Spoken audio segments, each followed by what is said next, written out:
What if the most useful thing that you could do right now is the exact opposite of what you would normally do?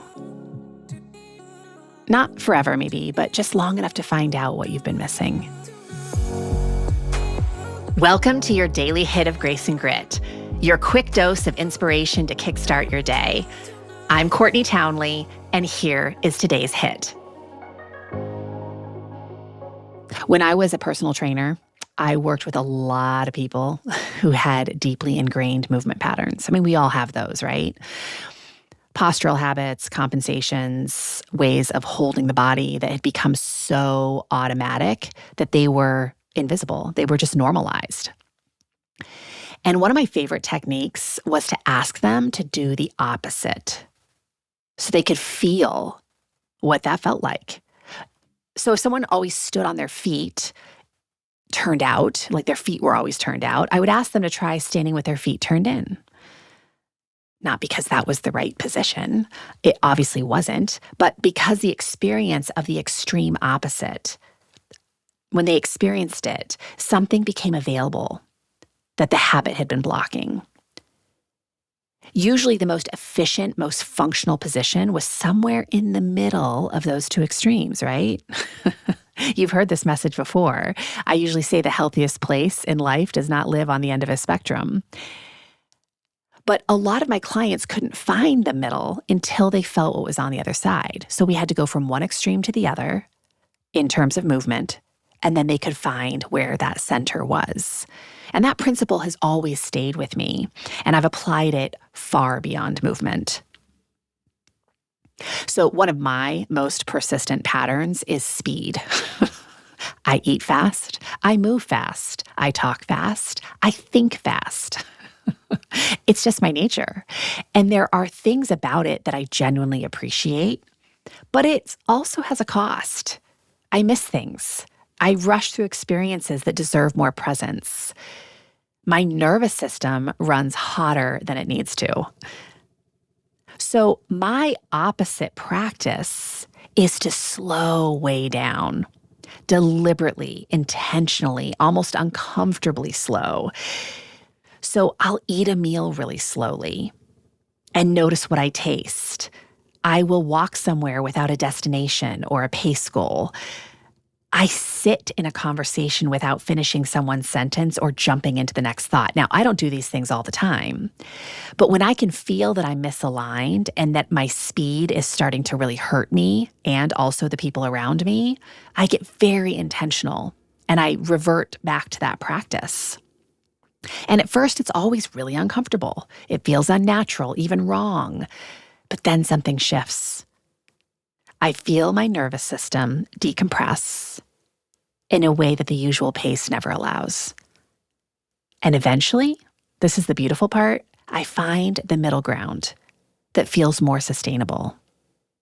So I don't live permanently in that really slow space. I know some people do, and that's awesome. I don't know that I will ever live there. I'm not sure that I want to live there.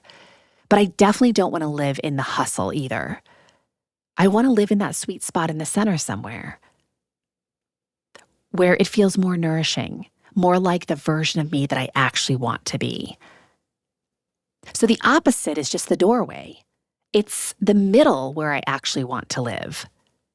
So I want you to think about your own patterns, the things that you do habitually, automatically, without question, the ways you move through your day. They're so ingrained, you no longer notice them. And especially try to identify maybe some of the more dysfunctional patterns. Like I know for me, the speed makes me dysfunctional at some point. What is that thing for you? And what would doing the opposite look like? So if you're someone who always says yes, what would a week of saying no feel like? If you always skip breakfast, what would happen if you made it the most nourishing meal of the day? If you always exercise alone, what would it look like to move with other people? If you always push through, what would genuine rest feel like? If you're never bored, what would boredom feel like? And look, I'm not saying that you have to commit to the opposite permanently. You just have to be willing to feel it long enough to learn something from it. We tend to assume that our habitual way of doing things is the right way, or at least our way, simply because it's familiar. But familiarity is not the same as optimal, right? And it's not necessarily healthy. And comfort is not the same as best. The opposite practice is not about living in the extreme. Again, it's about expanding your range, giving yourself access to more of the spectrum so you can find where you actually function your best. Not by default, but by choice, by being willing to run an experiment. And that's really the whole game here. Not doing things the way that you've always done them, but choosing deliberately and curiously how you want to live. And in order to figure that out, sometimes we have to try on the opposite. So in closing, I would challenge you to pick one thing that you do habitually and try the opposite this week, just for a few days. Notice what you feel. Notice what becomes available. Notice how people respond differently. And then I think you can get a better idea of where your best middle ground actually is.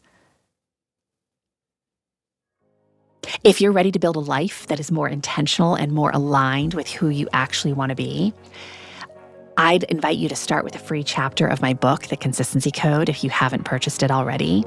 You can just head on over to graceandgrit.com/free chapter and download it right now. If this stirred something inside of you, imagine what a whole book of clarity and courage could ignite. The Consistency Code, a midlife woman's guide to deep health and happiness, goes even deeper into the mindset and practices that create real, meaningful change at midlife.